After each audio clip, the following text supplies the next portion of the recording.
You know, for a company that was once the biggest in the world, Motorola sure has fallen off the map. But did you know that they were actually the first to do a bunch of things that we use today? Like the first cell phone with a screen, the first mass-produced Android device? But how did this iconic brand fall so far? Well, let's start. It all started back in 1928 when two brothers named Joseph and Paul Galvin started a small electronics company called Galvin Manufacturing Corporation. Their products weren't very exciting, just some radios and record players. But this would all change after World War II, when they started developing new technologies for military use. This is also when they coined the now famous slogan, "Anything's possible." Because of their work with the military, the company grew significantly and eventually moved to a bigger facility in 1956. They changed their name to Motorola in 1957. The name Motorola is actually a combination of the words motor and Victrola. Anyway, throughout the 1960s, they continued to expand and acquire other companies. In 1960, they bought a company called General Electric, and 2 years later, they bought another company called Scopus, which gave them access to semiconductor technology.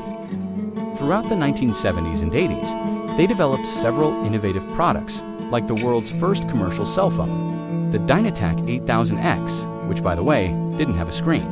You had to use the keypad to navigate.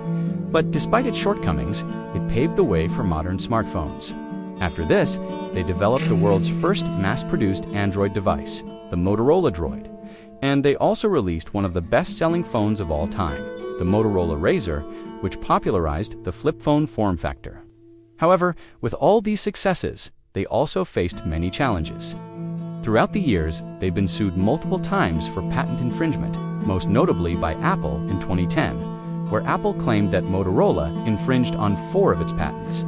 This resulted in a $1 billion payout to Apple. This, along with the rise of new competitors, like Samsung and LG, caused Motorola's profits to decline, so they decided to sell their mobile devices business to Google in 2011 for $12.5 billion. But Google only paid $7.2 billion because they took a $5.3 billion write-down due to declining earnings. After this, Motorola's mobile business was put under a holding company called Motorola Solutions, while the home and automotive businesses were spun off into a separate publicly traded company called Motorola. And that's where we are today.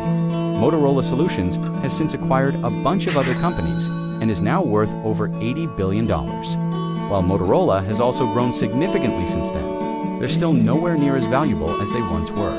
And that's why